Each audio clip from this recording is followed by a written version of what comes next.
On screen, construct the numerical quadrature rule to approximate integral 0 to 1 fx dx। एक quadrature rule की help से हमने इस integral को अप्रोक्सीमेट किया है। देखिए, हमारे पास कुछ ऐसे फंक्शन होते हैं जिनको डायरेक्ट फार्मूले के हेल्प से, जो हमने 12th या 11th स्कूलिंग पर पढ़े हैं, उनको सॉल्व कर पाना मुश्किल होता है। तो हम कुछ ऐसी टेक्निक का यूज़ करते हैं जिससे हम उस इंटीग्रल को अप्रॉक्सीमेट कर पाएँ। एग्जैक्टली तो नहीं कर पाते हैं, लेकिन अप्रॉक्सीमेट कर पाएँ तो उसका जो आंसर है नियर बाय आता है।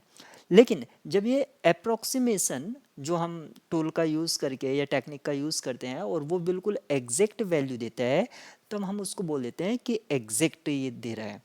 तो ये जो हमें इंटीग्रल है from 0 to 1 F X D X, इसको अप्रॉक्सीमेट किया गया है W1, इसको हम वेट कह सकते हैं या as a coefficient F0 plus W2 F of X1।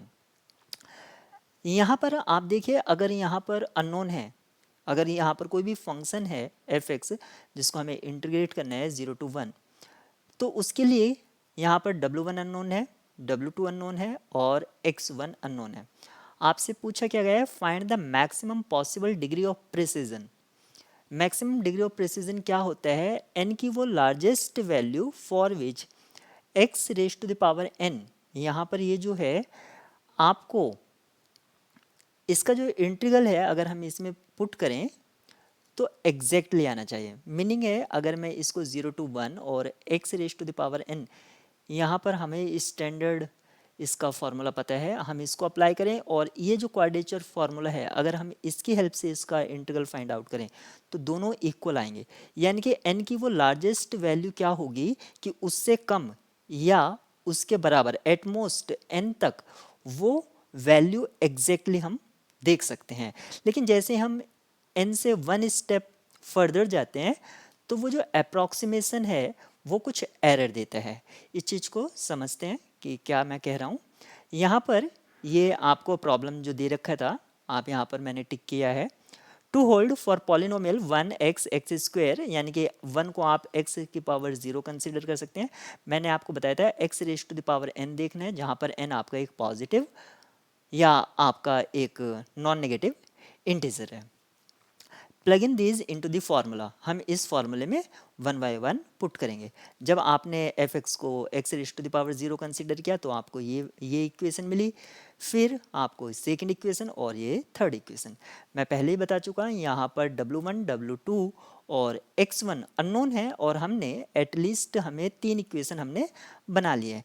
ये जो 3 इक्वेशन आई है इसको रीअरेंज करके हमने इस तरह से लिखा है और मैथमेटिकल टेक्निक का यूज़ करके हमने x1, w2 और w1 की वैल्यू फाइंड आउट कर ली है। तो जब हम ये x1, w1 और w2 की वैल्यू पुट करेंगे तो हमारा जो फार्मूला है वो कुछ इस तरह से दिख रहा है। तो देखिए, अब हम टेस्ट करेंगे कि ये कहाँ तक सही है। तो मैं एक रैंडम n की वैल्यू 2 ले लेता हूँ कि क्या x raise to the power 2 के लिए ये फार्मूला ठीक है।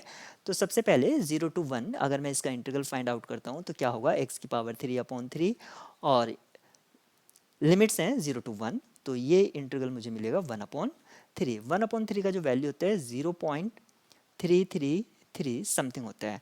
अगर मैं इसमें पुट करता हूँ तो ये मुझे क्या वैल्यू मिलेगा, 1/4 f0, क्योंकि हमारे पास एफ एक्स हमने क्या कंसिडर किया है, एक्स स्क्वायर, तो f0 आपका 0 हो जाएगा प्लस 3/4 f ऑफ 2/3, तो 2/3 यानी कि 4/9, 4 से 4 कैंसिल आउट हो जाएगा, 3 से ये 1/3। तो देखिए, आपको यहाँ से भी 1/3 मिला है और यहाँ से भी 1/3 मिला है, यानी कि x की पावर 2 तक यहाँ पर कोई भी प्रॉब्लम नहीं है। अब हम एक स्टेप फर्दर जाते हैं तो हम यहाँ पर देखते हैं कि the accuracy of this quadrature formula is n equals to 2, यानी कि हमें यहाँ पर quadrature formula n equals to 2 के लिए होल्ड कर रहा है, एक्यूरेसी मिल रही है। यानी कि आप चाहे डायरेक्ट फार्मूला जो कि हमारे पास ये है इससे फाइंड आउट कीजिए, या जो क्वाड्रेचर फार्मूला हमने यूज़ किया है उसकी हेल्प से कीजिए, आपको दोनों ही तरह से सेम मिलेगा।